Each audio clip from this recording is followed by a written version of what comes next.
قال جل جلاله سبحانك لا علم لنا إلا ما علمتنا إنك أنت العليم الحكيم ولا حول ولا قوة إلا بالله العلي العظيم. Sabda Rasulullah sallallahu alaihi wasallam, khairukum man ta'allama al-Quran wa 'allamahu. Sebaik-baik di antara kamu, maknanya yang terlebih baik kamu ialah orang yang belajar Al-Quran dan orang yang mengajar akan dia. Dan kata Sayyidina Abu Hurairah radhiyallahu ta'ala anhu, siapa tahu nama Abu Hurairah, nama apa? Abdul Rahman. Innal baita alladhi yutla fihi kitabullah ittasa'a bi ahlihi wa kasura khairuhu wa hadarathu al-malaikah wa kharajat minhu asyayatin wa innal baita alladhi la yutla fihi kitabullah azza wa jalla ضاق بأهله وقل خيره وخرجت منه الملائكة وحضرته الشياطين. Artinya bahwasanya rumah yang dibaca di dalamnya akan kitab Allah yakni Al-Quran adalah rumah ni. Kalau dalam rumah tu, satu rumah tu dibacakan ayat suci Al-Quran, luas rezeki bagi orang yang isi rumah itu dan banyak kebajikannya itu, dan hadir akan dia malaikat dan keluar daripadanya segala syaitan. Dan bahwasanya rumah yang tiada dibaca di dalamnya kitab Allah Azza wa Jalla, iaitu sempit, akan sempitkan rezeki dengan orang yang isi rumah itu dengan sedikit kebajikannya, dan keluar daripadanya malaikat dan hadir akan dia segala syaitan. Na'udzubillah, semoga kita jadikan rumah kita itu sebagai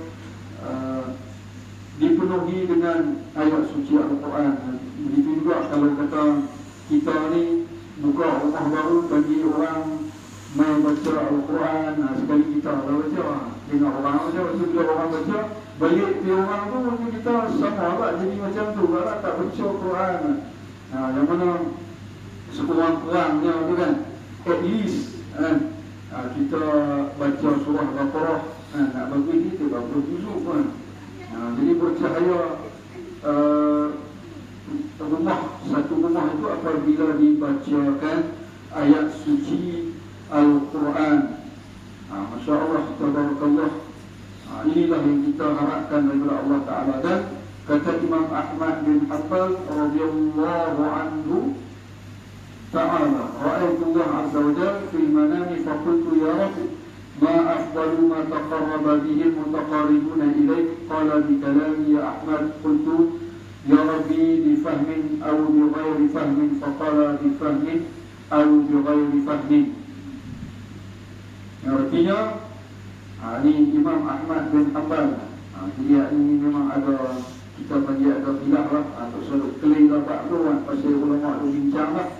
Telah aku lihat akan Allah Azza wa Jalla di dalam tidur tu. Imam Ahmad bin Hanbal, beliau bermimpi berjumpa dengan Allah Azza wa Jalla. Lihat tu telah pun dibahaskan oleh para alim ulama pasal mimpi jumpa Allah Azza wa Jalla, mimpi jumpa Rasulullah, mimpi siapa saja sahabat Nabi kita, seangkatan dengan orang soleh, dan semua itu telah pun dibincangkan. Tapi ada klaim, kalau ada orang pegang kata tak boleh tengok Allah Azza wa Jalla, hanya mati dulu pun boleh juga keadaan. Pasal dalil itulah wujuhun yawma idzin nadhirah ila rabbiha nadhirah. Jadi apa yang terlebih afdal ibadah yang menghampirkan dengan dia oleh orang yang menuntut hampir kepadamu, al-mutaqarribun, maknanya orang yang muqarrabin. Dan firman Allah Ta'ala itu dengan membaca kalamku, yakni membaca Al-Quran. Wahai Ahmad, maka aku berkata pula, wahai Tuhanku, sama ada dengan faham atau dengan tiada faham. Maka firmannya, sama ada dengan faham atau dengan tiada faham. Syahadat, terkadang orang yang membaca Al-Quran itu, na'udzubillah, dilaknat Allah, lagi dicela jika tiada memeliharakan akan adabnya, atau ia membaca Al-Quran dengan lalai akan bacaannya, atau masyhur ia kepada yang lain daripada bacaan itu, atau orang yang tiada mengamalkan barang yang di dalam Al-Quran seperti ia berbuat. maksiat. Alhamdulillah. Kata Anas bin Malik radhiyallahu anhu, "Ruba talin bil Quran wal Quran yal'anuhu." Artinya terkadang seberapa banyak ada orang yang membaca Al-Quran dan adalah Al-Quran itu melaknat akan dia, iaitu orang yang membaca Al-Quran padahal ia berbuat maksiat kepada Allah Ta'ala. Wa'ayyadzubillah min dzalik. Moga Allah jauhkan kita daripada itu. Dan kata Abu Sulaiman Ad-Darani rahimahullah ta'ala, "Az-zabaniyatu asra'u ila hamlatil Quran alladhina yahsuna Allah Ta'ala minhum ila abadatil awsan." Artinya malaikat Zabaniyah, iaitu malaikat yang menunggu neraka itu, terlebih segera ia kepada orang yang menunggang hamlatul Quran, menunggang Al-Quran, yakni orang yang membaca Al-Quran yang berbuat maksiat. Mereka itu akan Allah Ta'ala daripada bersegera mereka itu kepada orang kafir yang menyembah berhala. A'udzubillah. Aktsarul munafiqin hadhihi al-ummati qurra'uha. Orang Ahmad, kebanyakan orang yang jadi munafik daripada umat ini iaitu orang yang qari-qari. Kerana kebanyakan bacaan orang yang jadi qari itu dengan riak, na'udzubillah, dan ujub, dan mendapat kepujian dan kerana kemegahan. Pasal apa? Pasal surah dia merdu, surah dia sedap. Jadi semua itu apa pun, kalau kita baca Quran, surah kita sedap dan merdu ke tak merdu, kita kembalilah kepada Allah. Dan zayyinul Qur'ana bi aswatikum, hiasilah suara-suara kamu, kata Nabi SAW, dengan ayat suci Al-Quran. Ada Iqra'il Quran man hada fa in lam yanhada falasta taqra'uhu. Orang Tabrani, baca olehmu akan Al-Quran supaya menegakkan ia akan engkau daripada berbuat maksiat. Dia macam ni, baca Al-Quran sampai boleh tinggal maksiat. Bukan tinggal maksiat tu baru baca Al-Quran, tak akan boleh buat macam. Bukan tunggu jadi syekh, ustaz tu baru berdakwah. Jadi dakwah lah sampai boleh jadi orang alim kan. Yang macam tu lah Imam Hasan Basri kata, tak akan ada da'i atas muka bumi ini kalau dia tunggu dia alim dulu baru nak dakwah. Memang tak akan jadi macam tu. Macam tu juga, tunggu tak buat dosa tu baru baca Quran. Jadi kita buat dosa tu, kita baca Quran sampailah kita meninggalkan dosa. Jadi kita, kata Allahyarham Tuan Guru Haji Rifai kan, dia kata kita buatlah amalan zikir ke apa sampai kita boleh tinggal maksiat. Jadi kita zikirlah sampai kita boleh tinggal, sampai kita benci maksiat. Bukan benci pelaku lah, tak pelaku tak boleh benci, pasal dia makhluk Allah lah kan. Jadi kita buat tu sampai kita boleh tinggal. Itu adalah satu kemenangan. Dan macam ni lah, sedekahlah sampai kaya. Bukan tunggu kaya baru sedekah. Jadi lebih kurang begitu lah dia punya kaedah baru kan. Jadi maknanya kata para ulama, maknanya tak akan ada atas muka bumi ni orang yang dia tunggu dia alim tu baru dia nak buat dakwah. Jadi kita ni peranan bagi setiap individu Muslim, insyaAllah. Semoga Allah Ta'ala berkati kita. Ma amana bil Quran man istahalla maharimahu. Tiada percaya dengan Al-Quran oleh orang yang menghalalkan barang yang diharamkannya. Riwayat Imam Tirmidzi. Ada adab yang zahir di dalam membaca Al-Quran. Nanti ada adab kita bila kita baca Al-Quran, apakah ada adabnya? Jadi adab membaca Al-Quran itu amat banyak. Setengah daripadanya iaitu ialah daripada kita disuci daripada hadas, berpatutan dengan firman Allah, la yamassuhu illa mutahharun. Tidak boleh menyentuh Al-Quran. Okey, dia contohkan, kita ambil lagi cerita pasal masail fiqh ni. Contoh dalam beg ni ada Al-Quran, beg kita ni. Lepas tu kita bawa jalan di mana-mana, healing mana-mana, ronda taman dah, jogging, taman jogging kan, sambil bawa beg ni. Dalam ni ada Quran. Lepas tu kentut kan, terkentut batai sembahyang ke apa kan.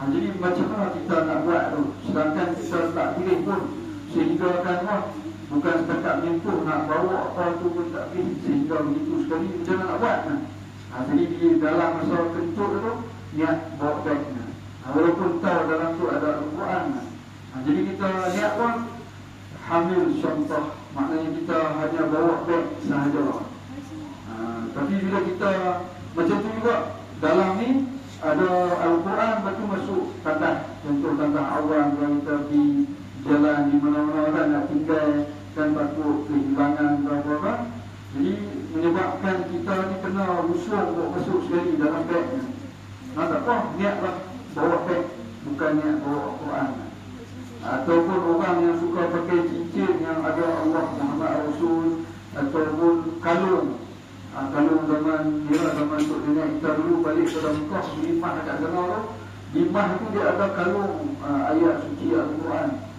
dulu-dulu ni orang petua dulu Mah stay beli kat Mekah bawa balik main jadi yang mana nak tu kalau masuk dalam tandas dia jangan membahirkan tak kira abuh dan mulut ke jangan telan ke nanti kita ke abuh dan mulut betul buatlah apa saja, lepas bila dah habis dah keluar baru luah balik ataupun kita lipat dalam kain kita kan dalam kopiah lah, jadi lipat dalam kopiah jadi maknanya kita tak menzahirkan ayat suci itu sendiri.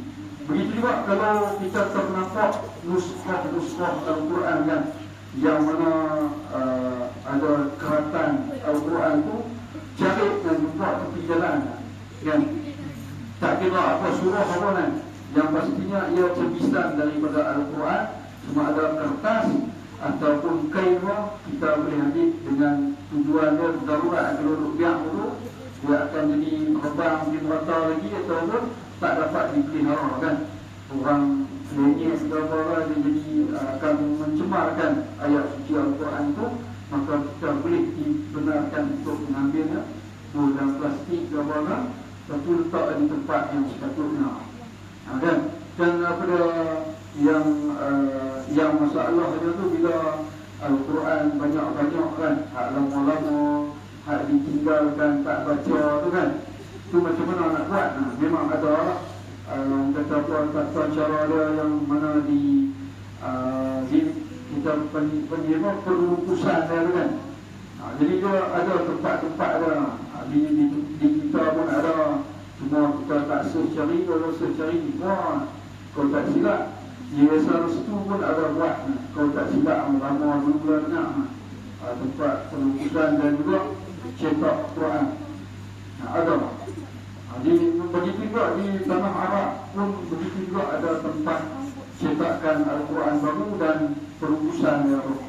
Ada seterusnya membaca Al-Quran itu dengan kelakuan yang beradab seperti duduk menghadap kiblat. Sebab apa? Salah satu Allah Ta'ala kurniakan ingatan yang baik, jadi banyakkan ke arah kiblat. Sebab apa?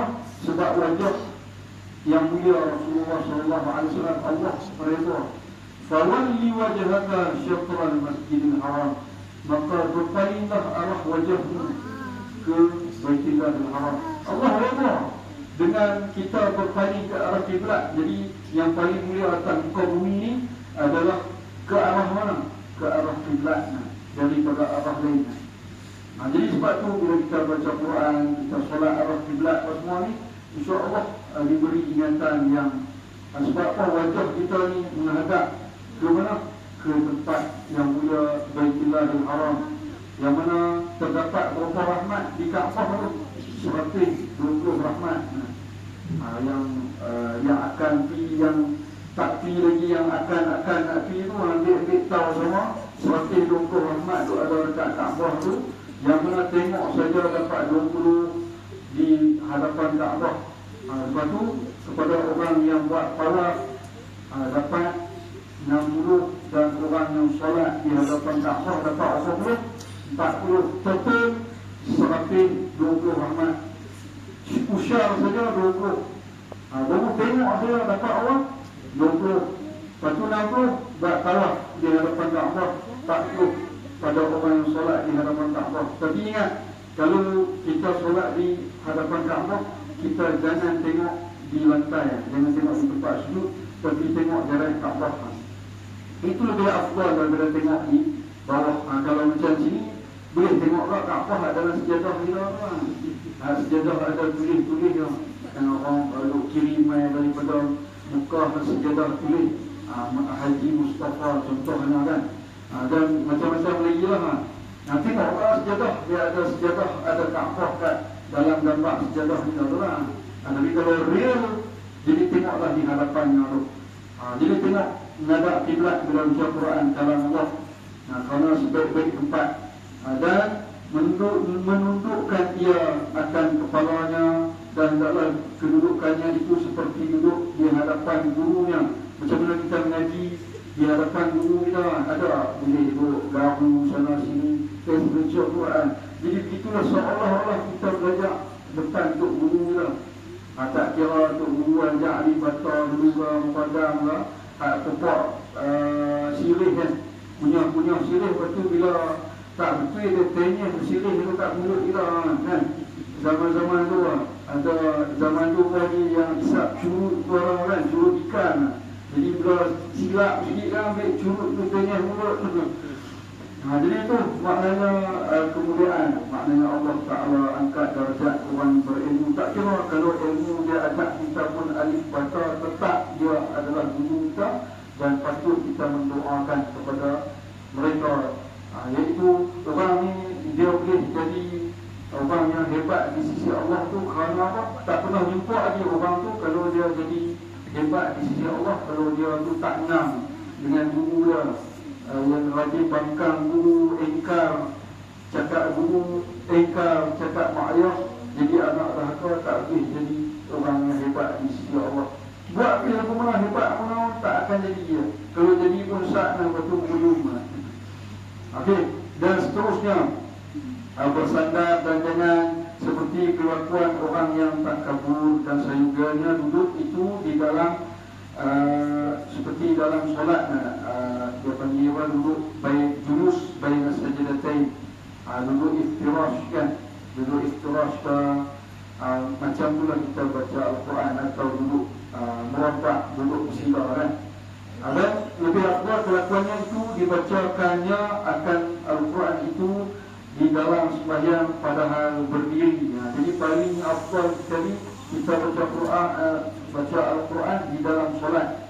Dia antara dua perkara ni, yang mana yang paling afdal? Contoh baca surah yang panjang-panjang tapi dia ambil part-part, atau ambil surah yang pendek tu fully satu surah tu. Pendapat Imam Ghazali ambil surah yang fully terus tu walaupun surah tu pendek. Macam ada orang kata dia ni pada muda sampai tua untuk baca kulhu tu lah, kalau jadi imam kan. Orang panggil lepas kulhu, tak apa. Pasal itu afdal lah.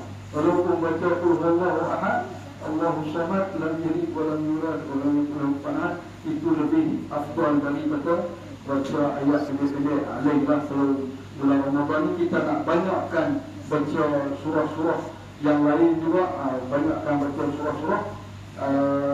Orang kata apa, untuk ayat suci Al-Quran perbanyakkan, pelbagaikan. Itu cerita dia lah, pasal ekstra tambahan, dia panggil optional kan. Dan seterusnya, tetapi kalau dibaca akan Al-Quran itu dengan tiada ambil air sembahyang, tak ambil air sembahyang, atau dibacanya dengan berbaring, niscaya hasil pula pahalanya itu, tetapi kurang pahalanya itu daripada pahala yang terdahulu itu, seperti firman Allah Ta'ala, alladzina yadhkuruna Allaha qiyaman wa qu'udan wa 'ala junubihim. Mereka itu yang menyebut akan Allah Ta'ala padahal berdiri dalam sembahyang, padahal yang duduk, dan padahal berbaring di atas tilam dan jaringan mereka kan. Maka bahwasanya dipuji oleh Allah SWT atas sekalian mereka itu, tetapi mendahulukan ia pada sebutan itu akan mereka yang menyebut akan Allah Ta'ala dengan berdiri, kemudian maka orang yang menyebut akan Allah Ta'ala dengan duduk, kemudian maka orang yang menyebut akan Allah Ta'ala dengan berbaring. Kata Sayyidina Ali radhiyallahu ta'ala anhu, bin Abi Thalib, "Man qara'a al-Quran wa huwa qa'imun fi shalah." Yakni ada darjat-darjat dia yang Sayyidina Ali mengklasifikasikannya. "Man qara'a al-Quran wa huwa qa'imun fi shalah kana lahu bi kulli harfin 100 hasanah." Jadi siapa yang baca Al-Quran di dalam solatnya tu, bagi satu huruf tu akan digandakan oleh Allah SWT sebanyak 100 ganjaran, 100 kebaikan. "Wa man qara'ahu wa huwa jalisun fi shalah falahu bi kulli harfin 50 hasanah." Jadi siapa yang baca Al-Quran di dalam solat, dia solat duduk, tak larat sikit duduk dalam solat sunat, orang tua atau orang muda apa tak solat duduk boleh kan, solat sunat kan, dapat 50 ganjaran kebaikan daripada Allah Ta'ala. "Wa man qara'ahu fi ghairi salatin wa huwa ala wudu'in fa 25 hasanah." Siapa yang baca Al-Quran di luar daripada solat kan, tetapi bersama dengan wudu, akan dapat 25 ganjaran oleh Allah Ta'ala. "Wa man qara'ahu ala ghairi wudu'in fa 10 hasanat." Jadi siapa yang baca Al-Quran di luar solat tanpa ada wudu, dapat 10 ganjaran daripada Allah Subhanahu Wa Ta'ala.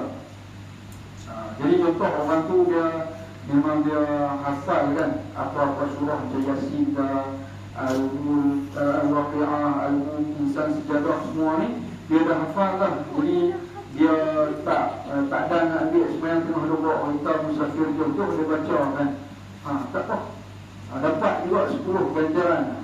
Tapi yang afdalnya tu di dalam solat. Tapi tak apa, bawa lah. Orang tu kalau dia selalu bawa dalam solat, insyaAllah di luar solat juga akan memperolehi ingatan. Jadi semuanya ingatan ayat suci Al-Quran yang kita bacakan tu, kalau kita rajin bawa dalam solat, tak kira contoh apa sikit 5-6 ayat, dan contoh macam selalu orang baca inna fi khalqis samawati wal ard kan, surah Ali Imran ayat yang bersurat ta'ala tu. Satu lagi wa nunazzilu minal Qur'an walau anna Qur'anan suyirat bihi jibal. Jadi bawa tu kan, kalau anzalna kan, jadi bawa tu dalam Quran supaya kita tu insya-Allah dia akan kekal ingatan. Jadi kata Imam Suyuti rahimahullah, orang tu kalaupun dia usia 100 tahun, insya-Allah ingatan dia tu seperti orang muda walaupun usia dia dah sampai 100 tahun, kalau dia tu melazimkan diri dia dengan Al-Quran. Kalau dalam keadaan lah ni, just buka handphone, buka YouTube, duduklah kereta yang mandu Jona. YouTube tu YouTube Al-Quran lah, channel Al-Quran. Dia dapat pahala mendengar, dia tak dapat pahala. Sebab orang yang tak dapat pahala membaca lah, kalau dia follow ke tanpa wudu juga dikira sebagai 10.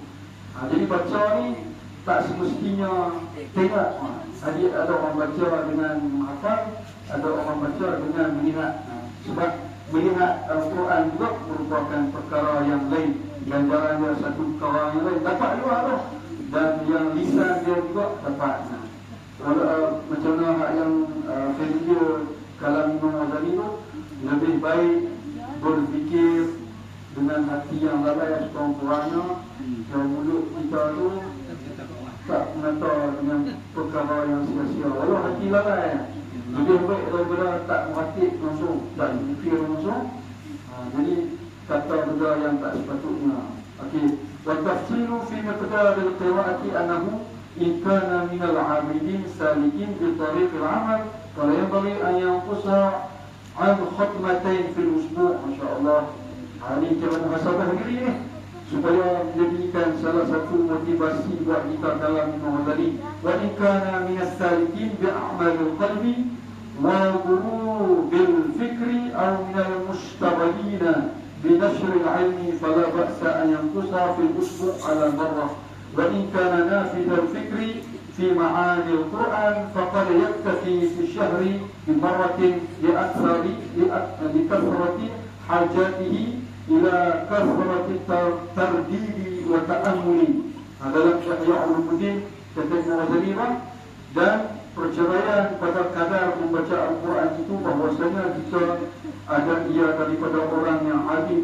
Kalau dia orang yang rajin ibadat, abid yang kalau familiar dengan orang yang kuat ibadat, yang menjalani dengan jalan amal, yakni jalan memperbanyakkan ibadat yang zahir, maka orang yang macam ni, taraf abidin ni, dia kena buat apa?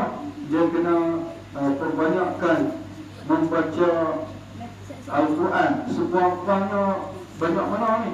2 kali khatam di dalam 7 hari dia. Itu dia. Jadi tak tahu kita duduk tamu, yang penting kita tadilah diri kita sendiri, muhasabah untuk orang habis. Sekurang-kurangnya dia mesti kena khatam Al-Quran dalam seminggu berapa kali? 2 kali.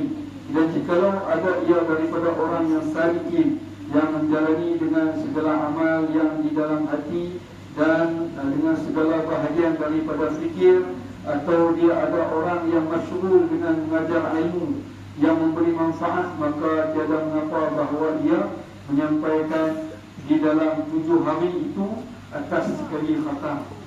Maknanya orang mu'alim dia yang menyampaikan ilmu dekat orang, maknanya seminggu kena sekali khatam. Jadi total 1 hari 5 juzuk kan. Jadi adalah satu guru kami ni, dia orang daripada Somalia dulu ni, waktu ngaji di Yaman dulu ni, dia orang Somalia yang datang ke Yaman disebabkan memang susahlah Somalia menentukan apa semua ni.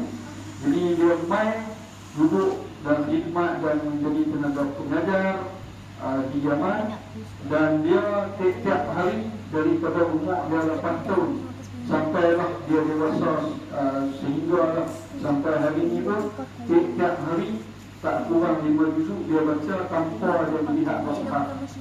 Dia akan jaga pintu pagar sekolah, kira pintu pagar madrasah.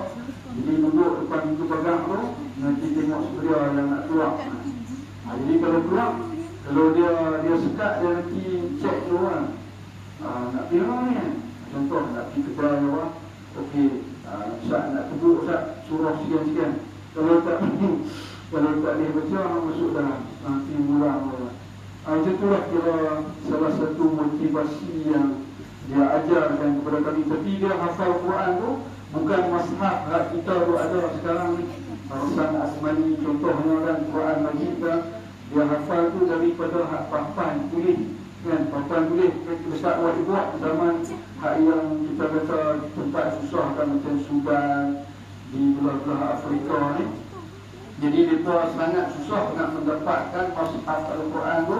Jadi hafalan dia tu, kira hari tu mesti kena ingat esok ayat lain lah. Jadi bila tu buku padang tulis ayat lain, jadi dia hafal dari tu daripada umur dia 8 tahun.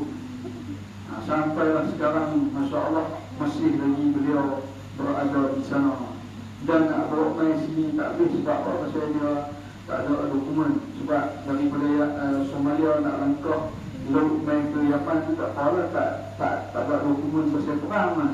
Jadi nak bawa main sini tak boleh lah, pasal tak dapat dokumen lah. Jadi lain orang yang ada dokumen boleh lah nak bawa main sini ambil berkat ke apa kan. Yang tu betul, hari ni memang tak boleh buat apa. Kalau nak pergi Syarah, kita kena pergi kat dia, tak boleh main kat kita lah. Jadi Masya Allah, tabarakallah, orang yang begitu luar biasa sekali dengan Al-Quran. Dan seterusnya, jikalau ada ia daripada orang yang salikin menjalani segala amal yang di dalam hati dengan segala bahagian daripada fikir, atau ia orang yang masyhur dengan mengajar ilmu yang beri manfaat, maka dia mengapa seminggu sekali. Dan jika ada ia orang yang luas fikiran itu pada memahami di dalam makna Al-Quran, maka sesungguhnya memadai di dalam sebulan itu sekali khatam Al-Quran, kerana hajat ia kepada membanyakkan, mengulang-ulangi dan memeriksa dan membicarakan akan makna Al-Quran. Ini orang ialah alim ulama yang pakar dalam Al-Quran. Macam tu juga kalau kita tengok Tuan Guru Haji Umar kan, Haji Umar Lanai kan. Jadi mereka ni Mereka tak hafal Quran tapi pasal rajin baca banyak, disebabkan baca banyak tu, disebabkan itu dia minat Al-Quran. Jadi disebabkan baca banyak, dia tak hafal tapi banyak baca, disebabkan banyak tu sampai jadi darah lagi, dia ingat sini dia tu dengan sebab dia banyak kali ulang. Jadi ada juga di madrasah kami satu orang tua tu dah meninggal lah. Umur ada waktu tu 80, daripada muda ni sampai lah umur ada warga emas tu setiap hari tak kurang daripada 10 juzuk dia baca. Coba ada setiap hari dia ulang main kan masjid kan. Jadi 10 juzuk mesti beres pada setiap hari. Masya Allah. Wajibnya jika dan apabila Rasulullah SAW menyuruh, dia akan Sayyidina Abdullah bin Umar radhiyallahu ta'ala anhu bahawa ia membaca Al-Quran di dalam 7 hari 1 kali khatam. Jadi ini anak Sayyidina Umar bahawa ia membaca Al-Quran di dalam tiap-tiap 1 Jumaat sekali khatam. Jadi inilah teori yang mana time kami mengaji itu setiap minggu mesti khatam Al-Quran. Setiap minggu, bukan kata nanti Ramadan, setiap minggu mesti kena beres bacaan ayat suci Al-Quran. Cara hizib ataupun cara tadarus. Cara hizib bahagi dulu kan, macam-macam di pusat-pusat pengajian lain juga ada buat. Seminggu sekali mesti khatam. Dan demikian beberapa sahabat Nabi SAW bahawa dia membaca Al-Quran di dalam tiap-tiap 1 Jumaat sekali khatam, seperti antaranya Sayyidina Uthman bin Affan radhiyallahu ta'ala anhu dan Sayyidina Zaid bin Harithah. Sayyidina Zaid bin Harithah ini salah satunya nama sahabat Nabi SAW yang terdapat dalam ayat suci Al-Quran. Satu-satunya. Tak ada lagi sahabat lain yang Allah Ta'ala sebut satu-satunya nama sahabat dalam Al-Quran, yaitu Zaid bin Harithah, anak angkat baginda Nabi SAW. Dan Sayyidina Abdullah bin Mas'ud radhiyallahu ta'ala anhu, Sayyidina Ubay bin Ka'ab radhiyallahu ta'ala anhu, dan adalah Sayyidina Umar radhiyallahu ta'ala anhu memulai ia pada malam Jumaat dengan surah Al-Baqarah hingga kepada surah Al-Ma'idah, dan pada hari Sabtu dengan surah Al-An'am hingga kepada surah Hud, dan pada malam Ahad dengan surah Yusuf hingga kepada surah Maryam, dan pada malam Isnin dengan surah Taha sehingga suratul Qasas, dan pada malam Selasa suratul Ankabut hingga surah Sad, dan pada malam Rabu dengan surah Az-Zumar hingga kepada surah Ar-Rahman, dan mengkhatamkan dia akan bacaannya itu pada malam Khamis malam Jumaat. Dan setengah daripada adab baca Al-Quran itu bahawa adalah ia dengan tartil, yakni nyata bacaannya pada tiap-tiap satu huruf Al-Quran itu. InsyaAllah ta'ala, semoga Allah ta'ala kurniakan kekuatan kita dapat melazimkan diri kita untuk Al-Quran Al-Karim. InsyaAllah selama mana kita teringin nak baca Al-Quran, selama itulah Allah Ta'ala teringin nak mendengar suara kita. Kalau kita pun merasa tak mau, tak larat Al-Quran, Allah pun tak teringin nak dengar suara kita.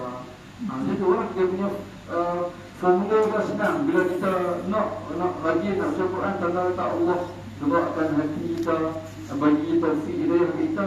Allah nak dengar suara hamba-hambanya tu kan. Kalau kita pun macam jadi Allah pun malah nak dengar suara kita. Itu senang saja. Maka dengan itu insyaAllah semoga kita jadi orang yang rajin membaca Al-Quran. Amin, amin ya Rabbal Alamin.